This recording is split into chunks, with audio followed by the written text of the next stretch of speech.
अस्सलामुअलैकुम my social media family. उम्मीद करती हूँ कि आप सब लोग हिफ्ज़-ओ-अमान से होंगे, खुशबाश होंगे। और मैं अभी-अभी चैनल से आई हूँ। मेरा आज शूट था, पूरा दिन मैं वहाँ पे बिज़ी रही और बहुत ही धमाकेदार और कुछ ख़तरनाक किस्म की ख़बरें जो हैं, वो आ गईं और मैंने सोचा कि मैं फ़ौरन जो है वो आप तक ये ख़बरें जो हैं वो पहुँचा दूँ। जनाब, सबसे पहले मैं आपको बता दूँ कि जो पहली ख़बर आपके साथ शेयर करनी है वो ये है कि जहांगीर तरीन जो हैं वो अपनी सीट हार गए थे और जहांगीर तरीन के अपनी सीट हारने के बाद जो है उनका ये कहना है कि आम इंतखाबात में शिकस्त के बाद फाइनली जहांगीर तरीन ने सियासत से अलहदगी का ऐलान कर दिया है। क्या तफसीलात हैं आपको बता देती हूँ कि जहांगीर तरीन का कहना था कि इस्तेहकाम पाकिस्तान पार्टी के चेयरमैन की हैसियत से मैं मुस्ताफ़ी होने का फैसला करता हूँ। उन्होंने कहा कि इस्तेहकाम पाकिस्तान पार्टी के अरकान के लिए नेक ख्वाहिशात का इजहार करता हूँ। ये सब कुछ उन्होंने एक ट्वीट करके कहा और उसमें उन्होंने कहा कि साथ ही आपको बता दूं कि जहांगीर तरीन जो है वो आम इंतखाबात के अंदर कौमी असम्बली की 2 नशिस्तों से हार गए थे, जिसमें NA 149 और NA 155 लोधरा शामिल था। और दूसरी तरफ आपको बता दूं कि नून लीग के साथ सीट एडजस्टमेंट के बावजूद जो है इस्तेहकाम पाकिस्तान पार्टी आम इंतखाबात में कोई भी कामयाबी हासिल ना करने की वजह से जहांगीर तरीन जो हैं वो काफ़ी ज़्यादा डिसहार्ट हुए हैं। दूसरी तरफ जो सियासतदान काफ़ी ज़्यादा डिसहार्ट हुए हैं उनके बारे में भी आपको बता देती हूँ, और वो कौन हो सकते हैं आप गेस कीजिए। नहीं गेस किया, चले मैं आपको बताती हूँ। वो है जनाब जी परवेज़ खटक साहब। अब जो परवेज़ खटक हैं उनका ये कहना है कि वो भी सियासत से किनारा कशी कर रहे हैं। क्या कहा है उन्होंने उसके बारे में भी आपको आगाह कर देती हूँ। पाकिस्तान तहरीक इंसाफ यानी कि PTI पार्लियामेंटेरियन के सरबराह यानी कि परवेज़ खटक जो हैं उन्होंने फाइनली ऐलान किया है कि वो सियासत से अलहदगी की खबरों की जो तरदीद है फिलहाल वो कर रहे हैं। यानी वो कह रहे हैं कि मैं वक्ती तौर पे सियासत तो छोड़ रहा हूँ, लेकिन ये नहीं कि मैं हमेशा हमेशा के लिए सियासत छोड़ रहा हूँ। इससे पहले परवेज़ खटक जो हैं वो सियासत से अलहदगी की खबर सामने आने के बाद मतलब उन्होंने ये कहा था कि मैं सियासत से थोड़ी देर के लिए किनारा कशी कर रहा हूँ, लेकिन उसको तमाम चैनल्स ने आपको ये कहकर रिपोर्ट किया कि वो हमेशा हमेशा के लिए सियासत जो है वो छोड़ रहे हैं।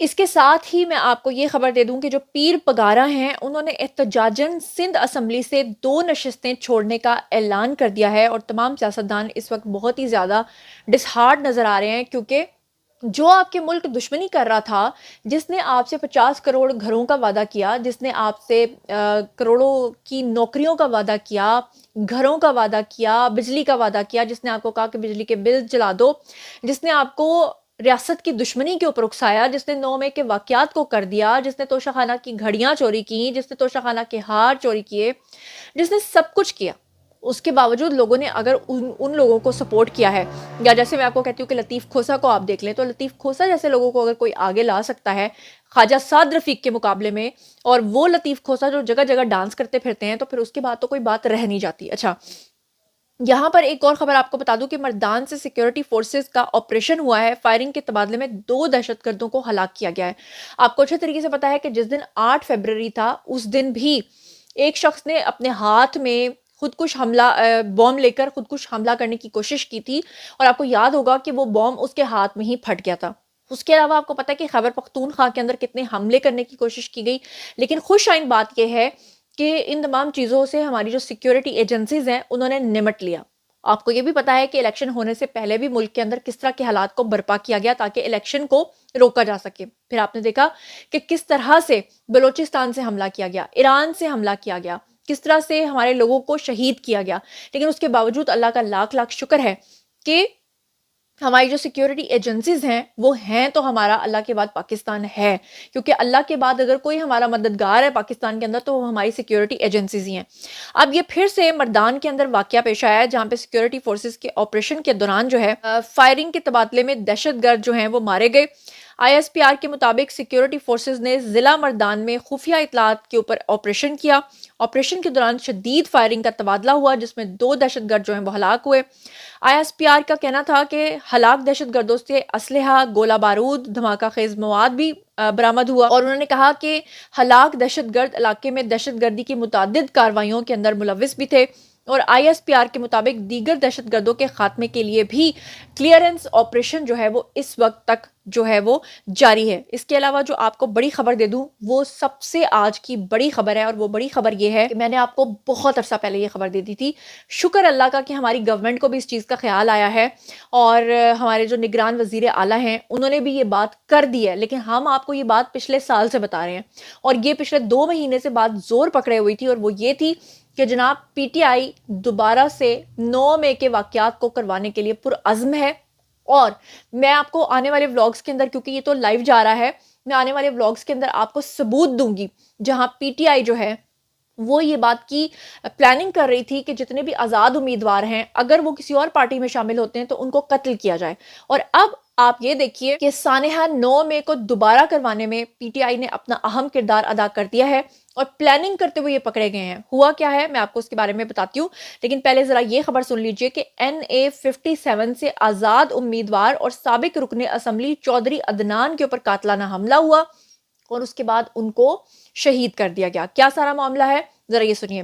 NA-57 रावलपिंडी से आजाद उम्मीदवार और साबिक रुकने पंजाब असम्बली चौधरी अदनान जो है वो कातलाना हमले के अंदर जो है वो जाँ बहक हुए।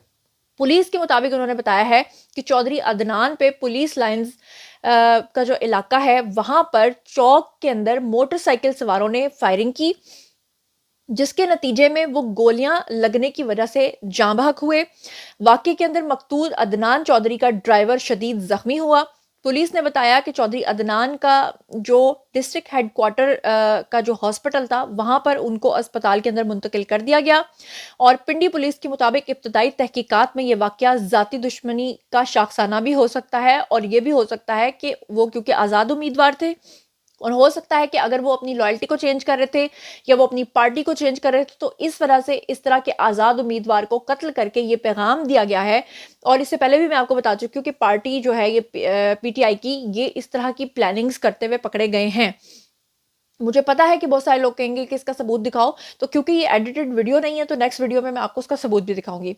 यहाँ पर आपको बता दूं कि अदनान चौधरी जो हैं उन्होंने NA-57 से आज़ाद हैसियत से हिस्सा लिया था और वो 2018 में पाकिस्तान तहरीक इंसाफ के टिकट पे रुकने पंजाब असम्बली भी रहे थे और 9 मई के वाक़े के बाद उन्होंने तहरीक इंसाफ के बारे में ऐलान तो किया था। लेकिन यहाँ पर मैं एक और बात बता दूं कि तहरीक इंसाफ ने इसके साथ डबल गेम खेलनी है। एक तो खुद मारा और सबको ये पैगाम दिया कि जो भी आज़ाद उम्मीदवार जाएगा उसके साथ ये सलूक होगा, और दूसरी तरफ ये लोग सिंपैथी कार्ड खेलेंगे और ये कहेंगे कि देखो जी हमारे लोगों के साथ ये सलूक किया जा रहा है और उनको जो है वो कत्ल किया जा रहा है। बहरहाल ये तमाम चीज़ें जो हैं वो मैंने आपके सामने रख दी हैं। और अब बात कर लेते हैं मोहसिन नकवी की, जो कि निगरान वज़ीर आला हैं जनाब। उन्होंने फाइनली इस बात को मान लिया है कि पीटीआई मुलव्विस है। किस चीज़ के अंदर? कि पीटीआई जो है वो 9 मई जैसे वाकयात को दोबारा करवाने के अंदर जो है वो मुलव्विस है। क्या सारा मामला है आपके सामने रखती हूँ। निगरान वज़ीर आला जो मोहसिन नकवी हैं उन्होंने कहा कि चंद लोग 9 मई जैसे वाकयात को दोबारा मनसूबाबंदी के थ्रू जो है वो करने की कोशिश कर रहे हैं। 9 मई वाक़े को दोबारा दोहराया गया तो सख्त रद्द अमल होगा। गुलबर्ग मेडिकल स्टोर के इफ्तिताह के मौके पे उन्होंने मोहसिन नकवी ने कहा कि इलेक्शन बेहतरीन माहौल में हुए हैं। इंतखाबात के नताइज पे अगर किसी को एतराज़ है तो वो कानून के दायरे में रहकर एहतजाज कर सकता है। उन्होंने कहा कि मेरा अपना वोट भी मॉडल टाउन के बजाय जो है वो दूसरी एक और जगह पर जो है वो मुंतकिल किया गया था, पर इस पे इलेक्शन कमीशन को मैंने लिखा है। इंतखाबात वाले दिन मोबाइल फ़ोन सर्विस बंद करने का फैसला वफाकी हुकूमत का था। उन्होंने ये भी कहा कि पंजाब के हवाले से इतलात हैं कि 9 मई जैसे वाकयात दोहराने की मनसूबाबंदी दोबारा से की जा रही है। 9 मई जैसे वाकयात को ना तो मुल्क बर्दाश्त कर सकता है और ना ही हम इसकी इजाज़त देंगे। उन्होंने कहा कि अवाम को गुमराह करने वालों से बचें। 9 मई जैसी शरपसंदी का बंदोबस्त 4 गुना ज्यादा होगा। अगर किसी ने दोबारा मैली आंख से दोबारा 9 मई जैसा वाकया करने की कोशिश की और उसने ये सोचा कि उसको रद्द-ए-अमल नहीं मिलेगा तो ये उसकी भूल होगी। रद्द-ए-अमल बहुत ही ज़्यादा सख्त मिलेगा। इसके अलावा जो है वो मैं आपको बता दूं कि किला सैफुल्ला के पहाड़ी इलाके से 6 लाशें अब तक बरामद हो चुकी हैं और ये तमाम चीज़ें जो सामने आ रही हैं ये अच्छी और खुश आइंद नहीं है। इस्लामाबाद की कौमी असम्बली की 3 नशिस्तों पे उम्मीदवारों की जो कामयाबी है उसका नोटिफिकेशन भी अब तक जारी हो चुका है। और इसके अलावा लाहौर हाई कोर्ट, मरियम अतातारड़ और ख्वाजा आसिफ समेत 18 हलकों के नताइज के खिलाफ दरखास्तें जो हैं वो खारिज कर दी गई हैं। और इसके अलावा आपको बता दूं कि सदर ममलकत की जो मुलाकात हुई है पीटीआई वफ्द ने आम इंतखाबात में मुबैना धांधली से जी हमारे जो सदर साहब हैं उनको आगाह किया। तो सदर साहब क्या करेंगे? ये पाकिस्तान की 75 साल तारीख का पहला इलेक्शन है जो बिल्कुल फ्री एंड फेयर तरीके से हुआ और कोई चीज़ इसके अंदर ऐसी नहीं हुई। लेकिन अफसोस की बात यह है कि जिन्होंने धांधली का रोना रोना होता है वो खुद ही धांधली करते हैं और फिर धांधली का रोना रोना शुरू कर देते हैं।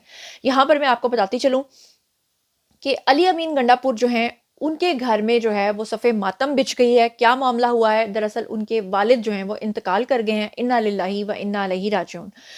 उनके जो अहले खाना है उनके मुताबिक उन्होंने बताया कि अली अमीन गंडापुर के जो वालिद हैं उनकी नमाज जनाजा कल DI खान के अंदर अदा की जाएगी। पाकिस्तान तहरीक इंसाफ खैबर पख्तूनख्वा के फेसबुक अकाउंट पर जारी बयान के मुताबिक अली अमीन गंडापुर और फैसल अमीन गंडापुर के वालिद मेजर रिटायर्ड अमीन उल्लाह खान गंडापुर की हरकतें कल बंद होने की वजह से डेथ हो गई और उसके बाद जो है वो फाइनली जो है वो दारिफानी से कूच कर गए। तो जनाब इससे अगली खबर आपको दे दूं कि इलेक्शन कमीशन ने आम इंतखाबात में धांधली के इस इल्ज़ामात जो हैं वो मुस्तरद कर दिए हैं और इसकी क्या तफसीलात हैं उससे भी मैं आपको आगाह कर देती हूँ।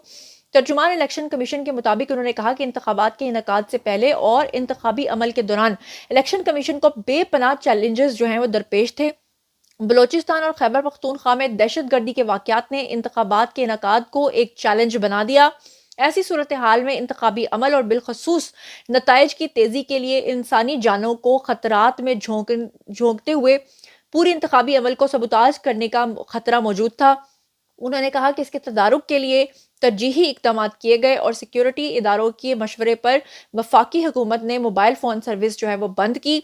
बाज़ मकामात पे हारने वाले उम्मीदवारों के हामियों ने शाहराहों पे धरने दिए जिससे पोलिंग अमले को नकलो हरकत के अंदर मुश्किलात पेश आईं। उन्होंने कहा कि बलोचिस्तान के बाज़ इलाकों में पोलिंग अमले और सामान की नकलो हमल के लिए हेलीकॉप्टर भी इस्तेमाल हुए। उन्होंने कहा कि मुल्क के कई हिस्सों में सिक्योरिटी की सूरत हाल और कोऑर्डिनेशन में आसानी के लिए 5 से 6 रिटर्निंग ऑफिसर्स के दफातर एक ही जगह बनाए गए। इन दफातर पे कौमी अमले की आमद से रश बढ़ा और कई जगहों पर रिटर्निंग ऑफिसर के दफातर के सामने बेपनाह हजूम भी इकट्ठा हुआ जिससे अमले को पोलिंग मटीरियल जमा कराने के लिए मुश्किलात का सामना करना पड़ा। तो बहरहाल उन्होंने कहा कि इन मुश्किलात के बावजूद इलेक्शन कमीशन ने 8 फरवरी को इलेक्शन के अमल को पुरअमन और मुनज़्ज़म तरीके से कामयाब बनाया। लेकिन अफसोस की बात यह है और शर्म का मकाम यह है कि जनाब उसके बावजूद भी कुछ लोगों को चैन नहीं आ रहा और जैसे हमारे निगरान वज़ीर आला कह रहे हैं कि दोबारा से 9 मई का प्लान बनाया जा रहा है, लेकिन अब की बार हमारे इदारे ऐसे लोगों को नहीं छोड़ेंगे और 4 गुना ज़्यादा मुज़ाहमत करेंगे। तो ये तो आने वाला वक्त बताएगा। अल्लाह ना करे कि ऐसा कोई वक्त हमें देखने को मिले। बहरहाल ये थी आज की खबरें। बारी है जी आप लोगों की, आइए कमेंट सेक्शन में और मुझे बताइए कि जहांगीर तरीन और परवेज़ खटक ने जो सियासत से थोड़ी देर के लिए किनारा कशी की है उसके बारे में आपका क्या ख्याल है। और मुझे बताइए कि अली अमीन गंडापुर के जो वालिद का इंतकाल हुआ है और जबकि दूसरी तरफ अली अमीन गंडापुर जो हैं उनके बारे में PTI ने यह भी ऐलान किया है कि हम उन्हें खैबर पख्तूनख्वा का वज़ीर आला बनाना चाहते हैं। जबकि मैं आपको बता दूं कि वज़ीर आला जो खैबर पख्तूनख्वा के बनने जा रहे हैं वो असद कैसर के भाई हैं। और तीसरी तरफ आपको बता दूं कि जो आज़ाद उम्मीदवारान के बारे में अब प्रोपेगेंडा शुरू हो गया है कि अगर वो अपनी मर्जी से किसी और पार्टी में जाते हैं तो उनको कत्ल करो या उनको मारो और दोबारा से ये तमाम वाक़यात करो। इन तमाम चीज़ों के बारे में आप जो कुछ भी सोचते समझते हैं शेयर कीजिए, पर्सनली जवाब दूंगी। मज़ीद खबरें, व्लॉग्स, इंटरव्यूज़ और सियासी तज्ज़िये जानने के लिए मेरे साथ कनेक्टेड रहना हरगिज़ मत भूलिएगा। चैनल को सब्सक्राइब कर लीजिएगा। अपना बहुत बहुत ख्याल रखिएगा। अल्लाह निगहबान।